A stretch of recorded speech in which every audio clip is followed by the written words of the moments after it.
मुंशी प्रेमचंद द्वारा लिखी हुई कहानी एक्ट्रेस। उम्मीद करती हूँ आपको कहानी जरूर पसंद आएगी। रंगमंच का पर्दा गिर गया। तारा देवी ने शकुंतला का पार्ट खेलकर दर्शकों को मुग्ध कर दिया था। जिस वक्त वह शकुंतला के रूप में राजा दुष्यंत के सम्मुख खड़ी ग्लानि, वेदना और तिरस्कार से उत्तेजित भावों को आग्नेय शब्दों में प्रकट कर रही थी, दर्शक वृंद शिष्टता के नियमों की उपेक्षा करके मंच की ओर उन्मत्तों की भांति दौड़ पड़े थे और तारा देवी के यशोगान करने लगे थे। कितने ही तो स्टेज पर चढ़ गए थे और तारा देवी के चरणों पर गिर पड़े। सारा स्टेज फूलों से पट गया। आभूषणों की वर्षा होने लगी। यदि उसी क्षण मेनका का विमान नीचे आकर उसे उड़ा न ले जाता तो कदाचित उस धक्कम धक्के में 10-5 आदमियों की जान पर बन जाती। मैनेजर ने तुरंत आकर दर्शकों को गुण ग्राहकता का धन्यवाद दिया और वादा भी किया कि दूसरे दिन फिर वही तमाशा होगा। तब लोगों का मोहनान्माद शांत हुआ। मगर एक युवक उस वक्त भी मंच पर खड़ा रहा। लंबे कद का था, तेजस्वी मुद्रा, कुंदन का सा देवताओं का सा स्वरूप, गठी हुई देह, मुख से एक ज्योति सी प्रस्फुटित हो रही थी। कोई राजकुमार मालूम होता था। जब सारे दर्शकगण बाहर निकल गए, उसने मैनेजर से पूछा, क्या तारा देवी से एक क्षण के लिए मिल सकता हूँ? मैनेजर ने उपेक्षा के भाव से कहा, हमारे यहाँ ऐसा नियम नहीं है। युवक ने फिर पूछा, क्या आप मेरा कोई पत्र उसके पास भेज सकते हैं? मैनेजर ने उसी उपेक्षा से उत्तर दिया, जी नहीं, क्षमा कीजिए, यह हमारे नियमों के विरुद्ध है। युवक ने और कुछ न कहा, निराश होकर स्टेज के नीचे उतर पड़ा और बाहर जाना ही चाहता था कि मैनेजर ने पूछा, जहाँ ठहर जाइए, आपका कार्ड। युवक ने जेब से कागज का एक टुकड़ा निकालकर कुछ लिखा और दे दिया। मैनेजर ने पुर्जे को उड़ती हुई निगाह से देखा। कुमार निर्मल कांत चौधरी, OBE। मैनेजर की कठोर मुद्रा कोमल हो गई। कुमार निर्मल कांत, शहर के सबसे बड़े रईस और ताल्लुकेदार, साहित्य के उज्जवल रत्न, संगीत के सिद्धहस्त आचार्य, उच्च कोटि के विद्वान, 8-10 लाख सालाना के नफेदार, जिनके दान से देश की कितनी ही संस्थाएं चलती थीं, इस समय एक क्षुद्र प्राणी के रूप में खड़े थे। मैनेजर अपने उपेक्षा भाव पर लज्जित हो गया। विनम्र शब्दों में बोला, क्षमा कीजिएगा, मुझसे बड़ा अपराध हुआ। मैं अभी तारा देवी के पास हुजूर का कार्ड लिए जाता हूँ। कुंवर साहब ने उससे रुकने का इशारा करके कहा, नहीं, अब रहने ही दीजिए, मैं कल 5 बजे आ जाऊंगा। इस वक्त तारा देवी को कष्ट होगा, यह उनके विश्राम का समय है।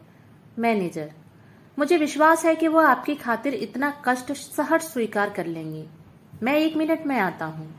किंतु कुंवर साहब अपना परिचय देने के बाद अपनी आतुरता पर संयम का पर्दा डालने के लिए विवश थे। मैनेजर को सज्जनता का धन्यवाद दिया और कल आने का वादा करके चले गए। तारा एक साफ सुथरे और सजे हुए कमरे में मेज के सामने किसी विचार में मग्न बैठी थी। रात का वह दृश्य उसकी आंखों के सामने नाच रहा था। ऐसे दिन जीवन में क्या बार बार आते हैं? कितने मनुष्य उसके दर्शनों के लिए विकल हो रहे हैं, बस एक दूसरे पर फाट पड़ते थे। कितनों को उसने पैरों से ठुकरा दिया था। हाँ, ठुकरा दिया था, मगर उस समूह में केवल एक दिव्य मूर्ति अविचलित रूप में खड़ी थी। उसकी आंखों में कितना गंभीर अनुराग था, कितना दृढ़ संकल्प। ऐसा जान पड़ता था मानो दोनों नेत्र उसके हृदय में चुभे जा रहे हों। आज फिर उस पुरुष के दर्शन होंगे या नहीं, कौन जानता है। लेकिन यदि आज उनके दर्शन हुए तो तारा उनसे एक बार बातचीत किए बिना न जाने देगी। यह सोचते हुए उसने आईने की ओर देखा। कमल का फूल सा खिला था। कौन कह सकता था कि वह नव विकसित पुष्प 35 वर्षों की बसंत देख चुका है। वह कांति, वह कोमलता, वह चपलता, वह माधुर्य किसी नव यौवना को लज्जित कर सकता था। तारा एक बार फिर हृदय में दीपक जला बैठी। आज से 20 साल पहले एक बार उसको प्रेम का कटु अनुभव हुआ था। तब से वह एक प्रकार का वैधव्य जीवन व्यतीत करती रही। कितने प्रेमियों ने अपना हृदय उसको भेंट करना चाहा था, पर उसने किसी की ओर आंख उठाकर भी न देखा था। उससे उनके प्रेम में कपट की गंध आती थी। मगर आह, आज उसका संयम उसके हाथ से निकल गया।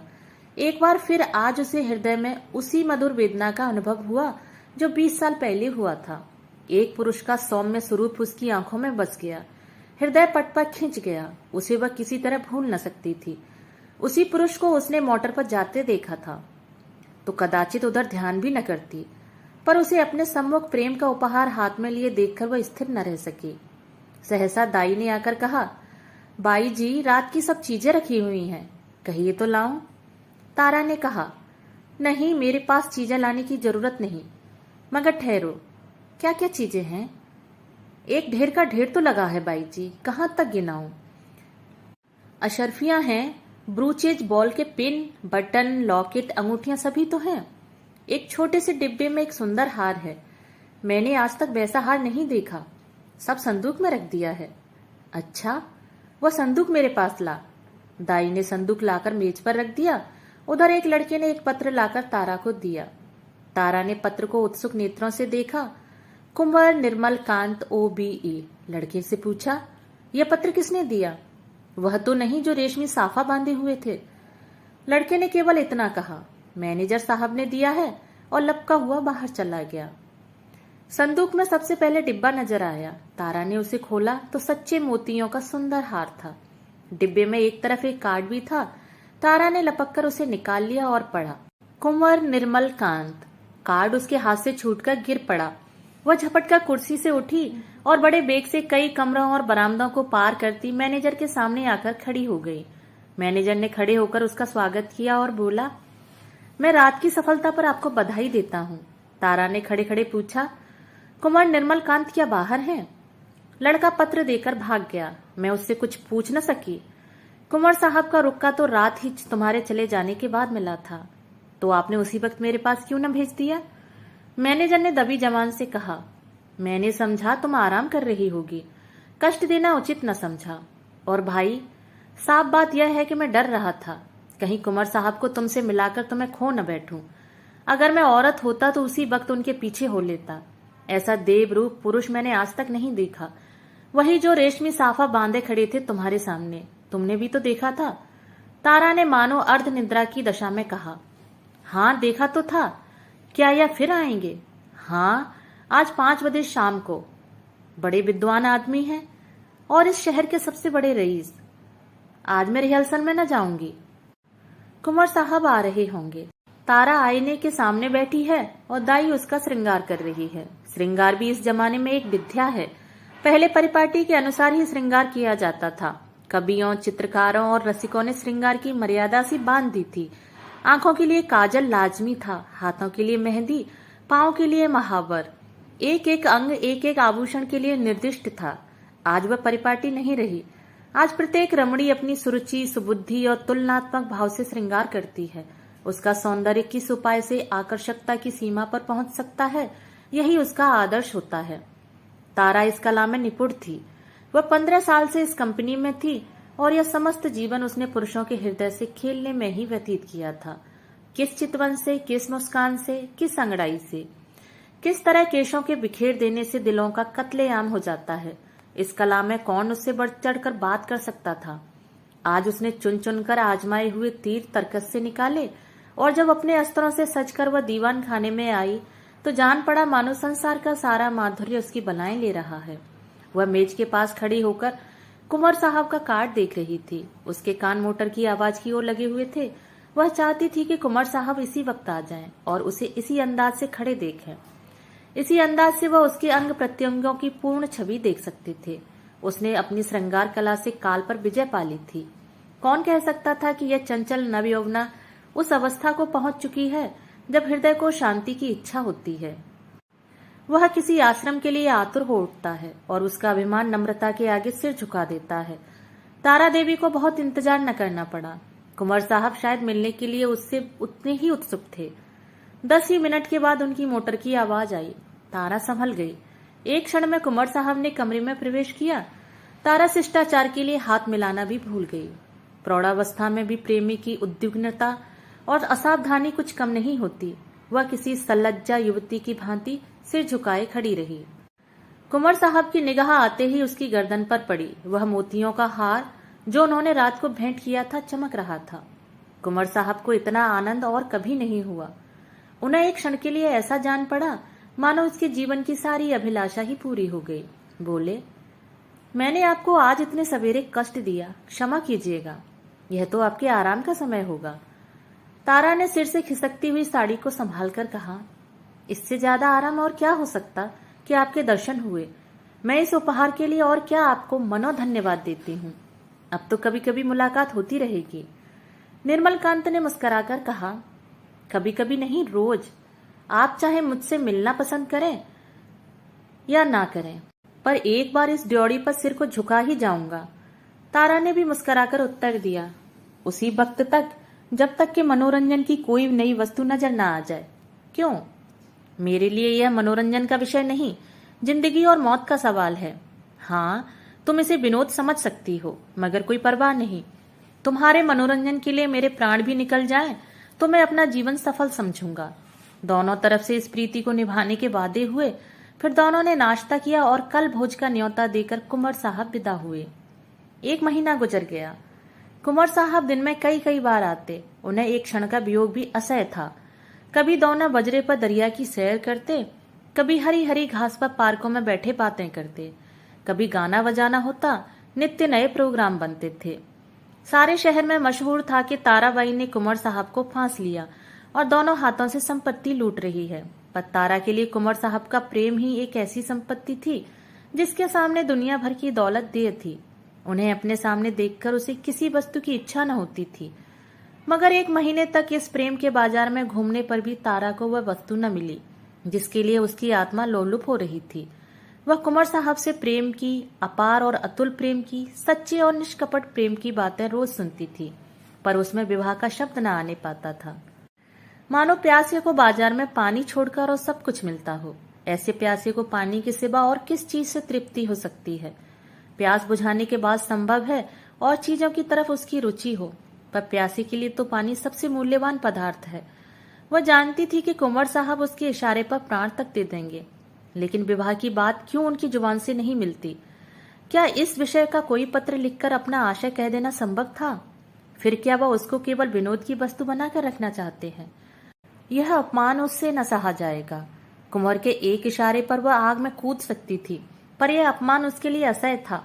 किसी शौकीन रईस के साथ वह इससे कुछ दिन पहले शायद 1-2 महीने रह जाती और उसे नौच खसोट कर अपनी राह लेती, किंतु प्रेम का बदला प्रेम है। कुंवर साहब के साथ वह यह निर्लज्ज जीवन न व्यतीत कर सकती थी। उधर कुंवर साहब के भाई बंद भी गाफिल न थे। वे किसी भांति उन्हें ताराबाई के पंजे से छुड़ाना चाहते थे। कहीं कुंवर साहब का विवाद ठीक कर देना ही एक ऐसा उपाय था जिससे सफल होने की आशा थी, और यही उन लोगों ने किया। उन्हें यह भय तो न था कि कुंवर साहब इस एक्ट्रेस से विवाह करेंगे। हाँ, यह भय अवश्य था कि कहीं रियासत का कोई हिस्सा उसके नाम न कर दें या उसके आने वाले बच्चों को रियासत का मालिक न बना दें। कुंवर साहब पर चारों ओर से दबाव पड़ने लगे। यहाँ तक कि यूरोपियन अधिकारियों ने भी उन्हें विवाह कर लेने की सलाह दी। उस दिन संध्या समय कुंवर साहब ने ताराबाई के पास जाकर कहा, तारा देखो, तुमसे एक बात कहता हूँ, इनकार न करना। तारा का हृदय उछलने लगा। बोली, कहिए, क्या बात है? ऐसी कौन वस्तु है जिसे आपकी भेंट करके मैं अपने को धन्य समझूं? बात मुंह से निकलने की देर थी। तारा ने स्वीकार कर लिया और हर्षोन्माद की दशा में रोती हुई कुंवर साहब के पैरों पर गिर पड़ी। एक क्षण के बाद तारा ने कहा, मैं तो निराश हो चली थी। आपने बड़ी लंबी परीक्षा ली। कुंवर साहब ने जवान दांतों तले दबाई, मानो कोई अनुचित बात सुन ली हो। यह बात नहीं है तारा। अगर मुझे विश्वास होता कि तुम मेरी याचना स्वीकार कर लोगी तो कदाचित पहले ही दिन मैंने भिक्षा के लिए हाथ फैलाया होता, पर मैं अपने को तुम्हारे योग्य नहीं पाता था। तुम सद्गुणों की खान हो और मैं जो कुछ हूं वह तुम जानती ही हो। मैंने निश्चय कर लिया था कि उम्र भर तुम्हारी उपासना करता रहूंगा। शायद कभी प्रसन्न होकर तुम मुझे बिना मांगे ही वरदान दे दो। बस यही मेरी अभिलाषा थी। मुझ में अगर कोई गुण है तो यही कि मैं तुमसे प्रेम करता हूँ। जब तुम साहित्य या संगीत या धर्म पर अपने विचार प्रकट करने लगती हो तो मैं दंग रह जाता हूँ और अपनी क्षुद्रता पर लज्जित हो जाता हूँ। तुम मेरे लिए सांसारिक नहीं, स्वर्गीय हो। मुझे आश्चर्य यही है कि इस समय मैं मारे खुशी के पागल क्यों नहीं हो जाता। कुंवर साहब देर तक अपने दिल की बातें कहते रहे। उनकी वाणी कभी इतनी प्रगल्भ नहीं हुई थी। तारा सिर झुकाए सुनती थी, पर आनंद की जगह उसके मुख पर एक प्रकार का क्षोभ लज्जा से मिला हुआ अंकित हो रहा था। यह पुरुष इतना सरल हृदय, इतना निष्कपट है, इतना विनीत, इतना उदार। सहसा कुंवर साहब ने पूछा, तो मेरे भाग्य किस दिन उदय होंगे तारा? दया करके बहुत दिनों के लिए न टालना। तारा ने कुंवर साहब की सरलता से परास्त होकर चिंतित स्वर में कहा, कानून का क्या कीजिएगा? कुंवर साहब ने तत्परता से उत्तर दिया। इस विषय में तुम निश्चिंत रहो तारा, मैंने वकीलों से पूछ लिया है। एक कानून ऐसा है जिसके अनुसार हम और तुम एक प्रेम सूत्र में बंध सकते हैं। उसे सिविल मैरिज कहते हैं। बस आज ही के दिन वह शुभ मुहूर्त आएगा। क्यों? तारा सिर झुकाए रही, बोल न सकी। मैं प्रातःकाल आ जाऊंगा, तैयार रहना। तारा सिर झुकाए रही, मुंह से एक शब्द न निकला। कुंवर साहब चले गए, पर तारा वहीं मूर्ति की भांति बैठी रही। पुरुषों के हृदय से क्रीड़ा करने वाली चतुर नारी क्यों इतनी विमूढ़ हो गई है? विवाह का एक दिन और बाकी है। तारा को चारों ओर से बधाइयां मिल रही हैं। थिएटर के सभी स्त्री पुरुषों ने अपनी सामर्थ्य के अनुसार उसे अच्छे अच्छे उपहार दिए हैं। कुंवर साहब ने भी आभूषणों से सजा हुआ एक सिंगारदान भेंट किया है। उनके 2-4 अंतरंग मित्रों ने भांति भांति के सौगात भेजे हैं, पर तारा के सुंदर मुख पर हर्ष की रेखा भी नहीं नजर आती। वह क्षुब्ध और उदास है। उसके मन में 4 दिनों से निरंतर यही प्रश्न उठ रहा है, क्या कुंवर के साथ विश्वासघात करें? जिस प्रेम के देवता ने उसके लिए अपने कुल मर्यादा को तिलांजलि दे दी, अपने बंधुजनों से नाता तोड़ा, जिसका हृदय हिमकड़ के समान निष्कलंक है, पर्वत के समान विशाल, उसी से कपट करें? नहीं, वह इतनी नीचता नहीं कर सकती। अपने जीवन में उसने कितने ही युवकों से प्रेम का अभिनय किया था, कितने ही प्रेम के मतवालों को वह सब जवाब दिखा चुकी थी, पर कभी उसके मन में ऐसी दुविधा न हुई थी। कभी उसके हृदय ने उसका तिरस्कार न किया था। क्या इसका कारण उसके सिवा कुछ और था कि ऐसा अनुराग उसे कहीं न मिला था? क्या वह कुंवर साहब का जीवन सुखी बना सकती है? हाँ, अवश्य। इस विषय में उसे लेश मात्र भी संदेह नहीं था। भक्ति के लिए ऐसी कौन सी वस्तु है जो असाध्य हो? पर क्या वह प्रकृति को धोखा दे सकती है? ढलते हुए सूर्य में मध्याह्न का सा प्रकाश हो सकता है? असंभव। वह स्फूर्ति, वह चपलता, वह विनोद, वह सरल छवि, वह तल्लीनता, वह त्याग, वह आत्मविश्वास वह कहां से लाएगी, जिसके सम्मिश्रण को यौवन कहते हैं? नहीं, वह कितना ही चाहे पर कुंवर साहब के जीवन को सुखी नहीं बना सकती। बूढ़ा बैल कभी जवान बछड़ों के साथ नहीं चल सकता। आह, उसने यह नौबत ही क्यों आने दी? उसने क्यों कृत्रिम साधनों से, बनावटी सिंगार से कुंवर को धोखे में डाला? अब इतना सब कुछ हो जाने पर वह किस मुंह से कहेगी कि मैं रंगी हुई गुड़िया हूं? जवानी मुझसे कब की विदा हो चुकी, अब केवल उसका पद चिन्ह रह गया है। रात के 12 बज गए थे। तारा मेज के सामने इन्हीं चिंताओं में मग्न बैठी हुई थी। मेज पर उपहारों के ढेर लगे हुए थे, पर वह किसी चीज की ओर आंख उठाकर भी न देखती थी। अभी 4 दिन पहले वह इन्हीं चीजों पर प्राण देती थी। उसे हमेशा ऐसी चीजों की तलाश रहती थी जो काल के चिन्हों को मिटा सकें, पर अब उन्हीं चीजों से उसे घृणा हो रही है। प्रेम सत्य है और सत्य और मिथ्या दोनों एक साथ नहीं रह सकते। तारा ने सोचा, क्यों न यहां से कहीं भाग जाए, किसी ऐसी जगह चली जाए जहां कोई उसे जानता भी न हो। कुछ दिनों के बाद जब कुंवर का विवाह हो जाए तो वह फिर आकर उनसे मिले और यह सारा वृतांत उनसे कह सुनाए। इस समय कुंवर पर वज्रपात सा होगा। हाय, न जाने उनकी दशा क्या होगी, पर उसके लिए इसके सिवा और कोई मार्ग नहीं है। अब उनके दिन रो रो कर कटेंगे, लेकिन उसे कितना ही दुख क्यों न हो, वह अपने प्रियतम के साथ छल नहीं कर सकती। उसके लिए इस स्वर्गीय प्रेम की स्मृति, इसकी वेदना ही बहुत है, इससे अधिक उसका अधिकार नहीं। दाई ने आकर कहा, बाई जी चलिए, कुछ थोड़ा सा भोजन कर लीजिए, अब तो 12 बज गए। तारा ने कहा, नहीं, जरा भी भूख नहीं, तुम जाकर खा लो। दाई, देखिए मुझे भूल जाइएगा नहीं, मैं भी आपके साथ चलूंगी। तारा, अच्छे अच्छे कपड़े बनवा रखे हैं ना? दाई, अरे बाई जी, मुझे अच्छे कपड़े लेकर क्या करना है, आप अपना कोई उतारा दे दीजिएगा।